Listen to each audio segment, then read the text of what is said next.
노아 방주 이야기는 교회 안 다니는 사람도 모르는 사람이 없을 정도로 유명한 이야기입니다. 그런데 노아의 시대 홍수가 일어난 이유가 과연 무엇인가라는 것이 노아의 방주에서 가장 핵심적인 메시지다라고 말씀을 드렸습니다. 왜 홍수가 일어납니까?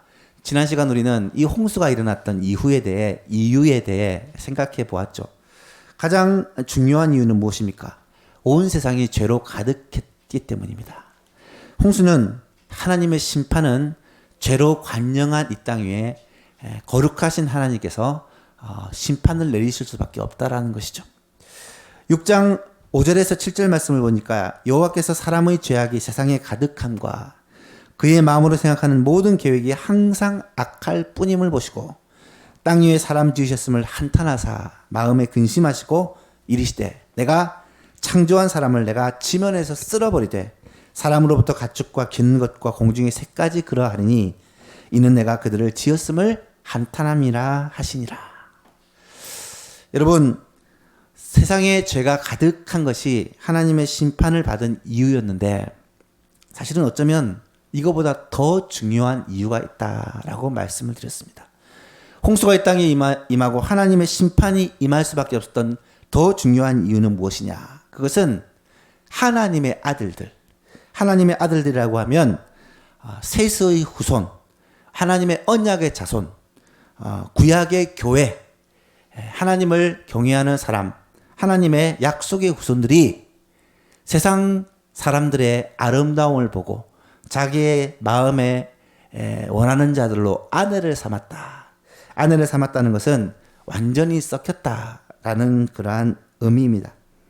6장 1절에 3절을 보니까 사람이 땅 위에 번성하기 시작할 때 그들에게서 딸들이 나니 하나님의 아들들이 사람의 딸들의 아름다움을 보고 자기들이 좋아하는 모든 여자를 아내로 삼는지라. 여호와께서 이르시되 나의 영이 영원히 사람과 함께하지 아니하리니 이는 그들이 육신이 됨이라. 그러나 그들의 날은 120년이 되리라 하시니라. 여러분, 하나님을 예배하고 하나님을 섬겨야 되는 하나님의 백성들이 세상의 즐거움과 세상의 아름다움과 세상의 유혹에 이끌려서 세상과 썩혀버렸기 때문에 세상은 악한 것이 당연한 것이요. 그것은 이상한 것이 아니지만 하나님을 섬기고 하나님의 말씀대로 살아야 될 하나님의 백성들이 이 세상의 즐거움에 마음이 빼앗겨서 세상에 휩쓸려서 그렇게 세상과 동화되었을 때 하나님의 심판이 그들에게 임할 수밖에 없었다라는 것이죠. 그런데 하나님은 이 첫 번째 심판 때 모든 것을 다 멸하셨지만 호흡이 있는 모든 것을 다 멸하셨지만 다시 시작하기 위하여 하나님의 그 언약을 다시 이어가기 위해 노아를 선택하시고 노아를 통해 그 가족들을 구원하시기로 하나님께서 작정을 하신 거예요. 여러분, 그 하나님의 심판을 왜 노아만 면할 수 있었나요? 그 이유를 지난 시간에 분명히 노아가 하나님께 은혜를 입었기 때문이다. 노아가 하나님께 은혜를 입었기 때문이다. 라고 말씀을 드렸어요. 노아도 사람이요. 노아도 미혹을 받고 유혹을 받고 노아도 세상 속에 휩쓸릴 수 있었지만 하나님이 노아와 함께 하시고 노아에게 간섭하시고 노아의 마음을 붙잡아 주시고 노아를 지켜주셨기 때문에 노아는 그 악한 세상 가운데 하나님을 의지하였고 섬겼고 하나님이 말씀하신 대로 순종함으로 구원을 받게 되었다라는 것이죠. 그래서 그러나 노아는 여호와께 은혜를 입었더라라는 이 말씀이 사실은 가장 중요한 핵심적인 말씀이에요. 여러분, 오늘 드리고 싶은 말씀은 이것입니다. 첫 번째 심판, 홍수 심판이 왜 성경에 기록되었을까? 그 이유는 분명합니다. 첫 번째 심판은 끝이 아니라 두 번째 심판, 마지막 심판이 남아있기 때문입니다. 여러분, 첫 번째 심판은 물로 세상을 심판하신 것이라면 마지막 심판은 무엇으로 세상을 심판하나요? 불로 이 세상에 끝이 오게 된다라는 것을 성경은 말씀하고 있습니다. 마지막 심판, 불심판, 예수님의 재림으로 끝나는 이 세상의 종말에 최후의 심판에 우리가 무엇을 어떻게 해야 될지를 이 노아의 홍수 이야기는 가르쳐주고 있다는 것입니다. 두 번째 심판, 마지막 심판의 이유도 똑같습니다. 세상이 악으로 관영하기 때문에 이 세상에 하나님이 더 이상 참으실 수 없을 만큼 그런 죄악이 쌓이기 때문이죠. 그런데 마지막 때도 역시 결정적인 심판의 원인은 악이 관영하기 때문이 아니라 하나님의 백성들이, 성도들이, 하나님을 섬기는 하나님의 자녀들이 하나님의 백성의 그 역할을 감당하지 못하고 세상 속에 휩쓸려서 세상과 같이 될 때 하나님의 심판이 이 땅에 임한다는 것입니다. 의인 10명이 없어서 멸망당한 소돔과 고모라처럼, 의인 단 한 명이 없어서 멸망을 당한 예루살렘 거리처럼, 마지막 시대에 하나님 앞에 바르게 서는 심판을 막을 의인이 없을 때 하나님의 심판은 이 땅 가운데 임하게 된다는 거예요. 더 놀라운 사실은 첫 번째 이 물심판 때 하나님의 은혜로 말미암아 구원을 얻은 사람이 있었어요. 그 사람이 노아요, 그의 가족들입니다. 여러분, 마지막 심판 때는 과연 누가 구원을 얻게 될까? 오늘은 그 말씀을 우리가 함께 살펴보기를 원합니다. 노아가 어떻게 하나님의 구원을 받게 됐습니까? 그 이유를 지난 시간 뭐라고 말씀드렸죠? 오직 하나님의 은혜라고 말씀을 드렸어요. 노아가 의인이요 당대의 완전한 자요 하나님과 동행했기 때문에 노아가 구원을 받았다라고 말하고 있지 않고, 노아가 하나님께 은혜를 입었기 때문에 그 세상 가운데 믿음으로 살 수 있었다라고 성경은 설명해요. 지금도 똑같습니다. 하나님의 백성들이 어떻게 이 악한 세상 가운데 하나님의 말씀대로 살 수가 있나? 그 이유는 하나님께서 우리에게 은혜를 베풀어 주셔야만 그렇게 살 수 있다는 것이고요. 그런 사람에게 하나님은 마지막 하나님의 심판 때에 이 심판을 이기고 승리하는 구원의 기회를 허락해 주신다는 거예요. 그렇습니다. 마지막 심판 때도요, 하나님의 구원을 받기 위해서는 그 답은 하나밖에 없습니다. 하나님의 은혜를 입는 거예요. 한번 따라해 볼까요? 그러나 일천이는 하나님께 은혜를 입었더라. 갑자기 말하니까 또 일천이는 하시는 분 계신 것 같은데 다시 한번 볼까요? 그러나 일천이는 하나님께 은혜를 입었더라. 하나님의 은혜를 입어야만 이 노아처럼 구원을 얻을 수가 있다는 거예요. 오늘 이 본문을 우리가 묵상하면서 한 가지 질문을 해야 합니다. 노아와 그의 가족들이 이 심판 때에 구원을 얻게 되었는데 그 구원을 어떻게 얻게 되었느냐? 물 심판 때에 구원을 얻은 방법이 무엇이었느냐? 그것은 방주를 만들었기 때문이라는 거예요. 여러분, 40일 동안 비가 내렸대요. 40일 동안 비가 내렸는데 그 비는 지금 내리는 비와, 오늘도 비가 와고 눈이 왔는데 그 비와는 질적으로 달라요. 오늘 본문을 보십시오. 11절 말씀에 노아가 600세 되던 해 둘째 달 곧 그달 11의 날 17일이죠. 그날에 큰 기품의 샘들이 터지며 하늘의 창문들이 열려 40주야를 비가 땅에 쏟아졌더라 라고 이야기를 해요. 17절 이하를 보니까 홍수가 땅에 40일 동안 계속된지라 물이 많아져 방주가 땅에서 떠올랐고, 여러분 방주를 만든 곳이 어딘지 아십니까? 아라랏산이라는 산 꼭대기에 만들었어요. 아라랏산은 근처 산 중에 가장 높은 산입니다. 그 꼭대기에 만든 방주가 떠올랐다. 물이 더 많아져 땅에 넘침에 방주가 물 위에 떠다녔다. 둥둥둥둥 떠다녔다. 물이 땅에 더욱 넘침에 천하의 높은 산들이 다 잠겼다. 천하의 모든 산들이 다 잠겼다. 여러분 한번 이제는 이 말씀을 가지고 상상을 해보셔야 됩니다.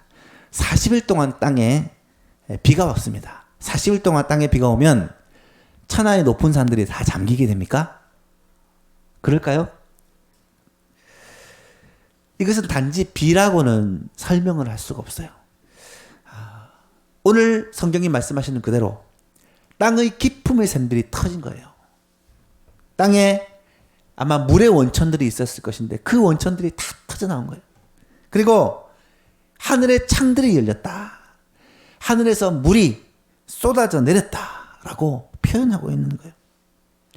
많은 학자들은 이 말씀을 설명하면서 창세기 1장 6절에 하나님께서 둘째 날 궁창을 만드실 때 하나님이 이르시되 물 가운데에 궁창이 있어 물과 물로 나누게 하라 하시고 하나님이 궁창을 만드사 궁창 아래의 물과 궁창 위의 물로 나누게 하시니 그대로 되니라. 하나님이 궁창을 하늘이라 부르시니라. 저녁이 되고 아침이 되니 이는 둘째 날이다. 하나님께서 궁창을 하늘을 만드실 때 이 물을 하늘 위의 물과 하늘 아래의 물로 나누셨다라고 말합니다. 많은 학자들은 이때 하늘 위에 있는 물들이 그 홍수 전까지는 비나 어떤 방법으로 땅에 내리지 않았는데 이 홍수 때 하늘의 창을 열어 다 쏟아 부은 것이다 라고 그렇게 설명을 합니다. 그래서 노아 홍수까지는 사람들이 주로 800년, 900년을 살다가 홍수가 지나고 나서 갑자기 수명이 팍팍 떨어져서 100년, 200년밖에 못 살게 되는 것을 보게 돼요. 이것은 이 하늘에 있는 물층이 태양광 중 많은 좋지 않는 광선을 막아주었다가 이것이 다 쏟아져 내리고 나니까 사람들의 수명이 현저하게 줄었다. 이렇게 설명하는 학자들이 많이 있습니다. 어쨌든 그렇게 세상에 물이 쏟아지고 난리가 났고 물로 말미암아 세상이 멸망을 당했는데 이 노아와 그의 가족들이 이런 홍수 심판에서 건짐을 받았을 결정적인 이유는 바로 방주에 타고 있었기 때문이다라는 거예요. 방주 안에 있었기 때문에 그들이 구원을 받은 것이죠. 14절 이하를 보면 이 방주를 만들라는 하나님의 명령이 나타납니다. 너는 고페르나무로 너를 위하여 방주를 만들되 그 안에 칸들을 막고 역청을 그 안팎으로 칠하라. 내가 만들 방주는 이러하니 길이가 300규빗이고 너비가 50규빗이고 높이가 30규빗이라. 거기에 창을 내되 위에서부터 한 규빗에 내고 거의 꼭대기에 내고 그 문은 옆으로 내고 상중하 3층으로 만들라 라고 명령을 합니다. 방주의 설계도가 아주 자세하게 나타나 있습니다. 고페르 나무가 어떤 나무인지는 알 수 없어요. 성경에 이것밖에 나타나지 않기 때문에. 하지만 이 배를 만들기에 적합한 굉장히 단단한 나무였을 것이다. 추측할 수가 있습니다. 그리고 그 안에 칸들을 막아라. 칸들을 막으라는 말은 배가 물에 떠다닐 때 안전하게 하기 위해서 안을 잘 막으라라는 것인 것 같아요. 그리고 안팎으로 역청을 칠하라는 말은 물이 스며들지 못하도록 하나님께서 아주 철저하게 배를 만들게 하신 것을 알 수가 있습니다. 길이가 얼마나 되느냐? 300규빗. 보통 1규빗을 45에서 50cm로 본다면 길어봐야 150m. 그리고 이 폭은 50규빗, 25m. 그리고 높이는 30규빗, 15m 정도의 배다. 이것을 오늘날로 얘기하면 배수량이 4만에서 5만 정도, 5만 톤 정도가 되는 중대형 배다라고 말할 수 있다고 합니다. 어떤 사람들은 이 방주의 모양을 가리켜 세상에서 가장 안전한 배다라고 얘기를 합니다. 실제로 이런 모양으로 상자를 만들어 물속에 띄워놓으면 가장 안정적으로 버틴다고 하는 그런 이야기도 있습니다. 실제로 오늘날에 있는 대부분의 배들은 이 가로 세로 높이의 비가 이 방주와 비슷한 것을 보게 되죠. 아마도 방주를 따라 그렇게 배를 설계했을 것이다. 그렇게 얘기를 합니다. 놀라운 것은 이 사건이 지금으로부터 6,000년 전에 일어난 사건이라는 거예요. 자, 그렇다면 질문을 한번 해봅시다. 이 방주가 그 홍수 때 과연 충분히 안전한 방주였을까라는 질문이에요. 여러분 혹시 영화 해운대를 보신 적이 있으십니까? 제가 서울 오기 전에 제일 마지막으로 본 영화예요. 10년이 넘었죠. 근데 그 해운대라는 영화를 저는 다 못 보고 중간에 나왔어요. 아기가 우는 바람에 중간에 나왔는데 보면은 그런 장면이 나온다더라고요. 이 큰 유조선이 이 해일에 산산조각이 나고 쓰나미에 부서지는 그런 내용이 나타난다 하는 얘기를 들었습니다. 여러분, 해저에서 지진이 조금 나가지고 쓰나미가 일어났는데 이것이 이 해안으로 밀어닥치니까 그 큰 유조선도 산산조각이 나버리는데, 지금 이 노아의 방주에 나타나는 이 홍수 심판은요, 쓰나미 정도가 아니라 말씀드렸죠. 땅에 기품이 샘들이 터지고 하늘의 창들이 열리면서 천지개벽이 일어난 사건이에요. 온 세상이 완전히 물로 뒤덮인 사건입니다. 그런데 그 방주가 과연 나무로 만들어진 그 방주가 안전하게 버틸 수 있었을까? 한번 생각을 해봐야 돼요. 여러분, 물결이 과연 어느 정도로 넘쳤을까? 어마어마한 파도가 얼마나 넘쳤을까? 상상을 해보면 이것은 그 배도 그 바다와 풍랑 앞에서는 아무런 힘을 발휘하지 못할 그런 어마어마한 그런 물결이었음이 분명합니다. 뿐만 아니에요. 여러분 혹시 배를 타고 가시는데 파도를 만나보신 적 있습니까? 저는 한번 일본에 배를 타고 가다가 일본에서 오다가 파도 때문에 힘들었던 기억이 아직까지 있어요. 배멀미는요, 자동차 타는 멀미하고는 비교가 안 된대요. 자동차 타는 멀미는 위에 어떤 음식이 있었는지 확인을 할 수가 있지만 배멀미는 위가 아니라 창자에 있는 것까지 확인 가능하다는 그런 얘기를 듣습니다. 배멀미는요, 죽는데요, 사람이. 살아갈 수가 없다는 거예요. 여러분, 그 배를 과연 노아와 가족들과 그 많은 짐승들이 얼마 동안 탔을까? 7장을 읽어보면 1년 넘게 그 배 안에 있었어요. 정확히 얘기하면 배를 문을 닫아 넣으신 지 7일 후부터 시작된 이 홍수가 1년 10일째 되는 날 하나님께서 땅으로 내리시거든요. 그러니까 1년 17일을 배에서 보낸 거예요. 그 오랜 시간을 배에서 보냈고 대부분을 물을 이 배가 떠다녔다면 과연 사람이나 동물이 안전하게 보존될 수가 있었을까? 정말 놀라운 사실은 그 배 안에 있는 사람이 한 명도 죽지 않아요. 그 안에 있는 수많은 짐승들도 단 한 마리도 배멀미로 죽지 않습니다. 왜 그렇습니까? 그 이유가 오늘 성경에 분명히 나타나요. 성경에서는 왜 하나님께서 그 엄청난 풍파 속에 이 배를 안전하게 지키시고 그 안에 있는 모든 생명들을 안전하게 지키셨는지 그 이유를 설명하고 있어요. 17절 이하를 보세요. 내가 홍수를 땅에 일으켜 무릇 생명의 기운이 있는 모든 육체를 천하에서 멸절하리니 땅에 있는 것들이 다 죽으리라. 그러나 너와는 내가 내 언약을 세우리니. 하나님께서 하나님의 언약을 세우십니다. 너는 내 아들들과 내 아내와 내 며느리들과 함께 그 방주로 들어가고 혈육 있는 모든 생물을 너는 각기 암수 한 쌍씩 방주로 이끌어들여 너와 함께 생명을 보존하게 하되 내가 그 종류대로 새가 그 종류대로 가축이 그 종류대로 땅에 기는 것이 모든 것이 그 종류대로 각기 둘씩 내게로 나오리라. 그 생명을 보존하게 하라. 여러분, 하나님께서 너와 내 아들들과 내 며느리들과 그리고 땅에 있는 모든 짐승들을 그 암수 한 쌍씩 배로 인도하여 그 생명을 보존하게 하라라고 말씀하시고 이것을 하나님이 내 언약으로 세우시겠다라고 약속하신 거예요. 하나님께서는 배 안에 있는 이 방주 안에 있는 모든 생명을 하나님께서 보존하시겠다고 약속을 해주셨다는 거예요. 이거는 노아와 하나님 사이의 약속이지만 어떻게 보면 하나님의 일방적인 약속이라는 거예요.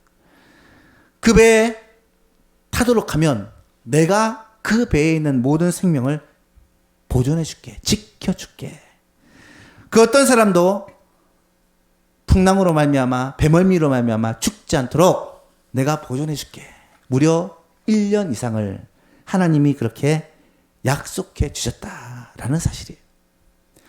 땅에 있는 모든 것들은 단 한 생명도 보존할 수 없지만 하늘의 새도 땅의 짐승도 모두가 생명을 잃고 말지만 방주에 있는 그 생명만은 내가 지켜줄게 라고 하나님이 약속하신 거예요.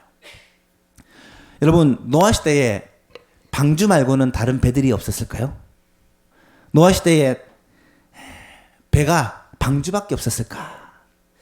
많은 학자들은 이 시대에 다른 배들도 있었다라고 얘기를 합니다. 실제로 고고학 자료들에 의하면 이 시대에 배들이 존재했다라고 얘기를 하기도 하고요. 이 시대에는 과학기술 굉장히 발전되었다라고 보는 사람들이 많습니다. 그 이유가 무엇이냐면 사실 인간의 수명과 과학기술은 연결이 되어 있어요. 세상에 과학기술이 갑자기 많이 발전하게 된 이유 중에 하나가 지식이 축적되는 것인데 이 지식의 축적과 인간의 수명은 결정적인 연관이 있다는 거예요. 옛날에 성경시대 또 18세기, 19세기에 인간의 수명은 보통 40년에서 50년이었대요.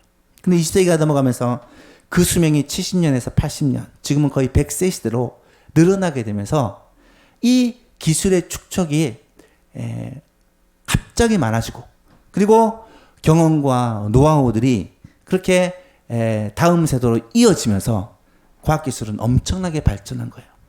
노아 시대는요 800년을 살았어요. 900년을 살았어요. 여러분 800년, 900년을 살았다는 말은 한 사람이 배우고 익히고 깨달은 것들을 800년, 900년 동안 전수할 수 있다는 말이에요. 아마 상당한 기술이 그들에게 있었다라는 것을 알 수 있어요. 하나님이 노아에게 배를 만들라, 방주를 만들라 명하시면서 방주를 어떻게 만들라, 어떤 방법을 만들라고 이야기를 해주지 않습니다. 이 말은 이미 노아에게는 그 이야기를 들으면 방주를 어떻게 만들어야 될지 알 수 있는 그런 기술이 있었다는 말이에요. 노아와 아들들이 직접 배를 만들었다는 말은 그것이 이 당시에 보편적인 기술이요 충분히 할 수 있는 일이었다라는 의미입니다. 이 말은 다른 사람들도 배를 만들 수 있는 기술이 있었다는 거예요. 많은 배들이 있었을 것이고 또 많은 기술들이 발전되어 있었을 것입니다. 그 사람들이 세상에 비가 쏟아부으면 어떻게든 살기 위해 온갖 방법으로 몸부림을 쳤을 것이다 라고 우리는 충분히 생각해 볼 수가 있어요. 그런데 그 어떤 사람도 단 한 사람도 구원을 받지 못한 거예요. 바티칸의 시스틴 소성당에 가면 미켈란젤로가 그린 최후의 심판이라는 그런 그림이 있습니다. 그 그림을 보면 홍수 심판의 그 공포에 대해서 너무 리얼하게 묘사를 하고 있는데 배를 타고 도망하는 사람들, 산으로 기어오르는 사람들, 저마다 살기 위해서 온갖 발버둥을 쳐보지만 그 무서운 심판을 벗어날 수 없었다라는 내용이 그 그림의 내용입니다. 왜 방주를 제외한 그 어떤 생명도 살아갈 수가 없었을까? 인류가 멸망해도 이렇게 저렇게 살아갈 방법을 다 궁리한다고 하는데 그 전 세계에 노아의 가족을 제외한 모든 사람들이 다 생명이 끊어진 이유가 무엇이었을까? 또 그 가운데 노아와 그 배에 탄 사람은 구원을 받았던 이유가 무엇이었을까? 그 모든 이유는 딱 한 가지로 대답이 돼요. 하나님의 언약 때문이라는 거예요. 하나님의 약속 때문이라는 거예요. 하나님께서 그렇게 약속하셨고 언약하셨기 때문에 방주에 탄 자들은 생명을 보존할 것이라고 하나님이 약속해 주셨기 때문에 하나님이 지정하신 유일한 구원의 길이 방주였기 때문에 방주에 탄 사람들은 사람이나 짐승이나 구원을 받을 수가 있었다라는 사실입니다. 사랑하는 여러분, 이 말씀이 오늘 우리들에게 주시는 메시지는 무엇이겠습니까? 확실하죠?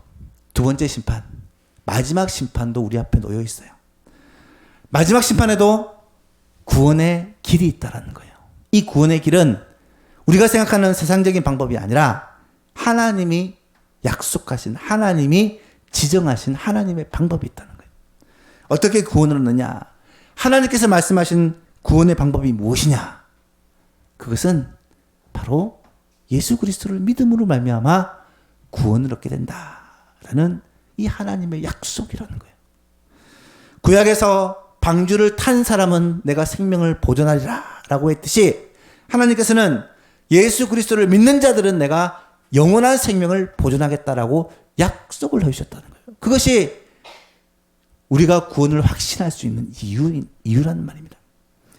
성경은 그 약속으로 가득 차 있어요. 대표적인 몇 구절만 보면 요한복음 3장 16절 말씀 같이 한번 외워볼까요? 시작. 하나님이 세상을 이처럼 사랑하사 독생자를 주셨으니 이는 그를 믿는 자마다 멸망하지 않고 영생을 얻게 하려 하심이니라. 아멘. 하나님의 약속이잖아요. 요한복음 14장 6절 내가 곧 길이요 시작. 내가 곧 길이요 진리요 생명이니 나로 말미암지 않고는 아버지께로 올 자가 없느니라. 예수님의 약속이에요. 사도행전 4장 12절 바울 사도 베드로를 통해서 주신 메시지입니다. 같이 읽어봅시다. 시작. 다른 이로서는 구원을 받을 수 없나니 천하 사람 중에 구원을 받을 만한 다른 이름을 우리에게 주신 일이 없음이라 하시니라. 여러분 그렇습니다. 예수 그리스도 그분이 유일한 구원의 길이요 유일한 구원의 방법이라는 거예요. 이것이 하나님이 이렇게 약속해 주셨기 때문이라는 거예요.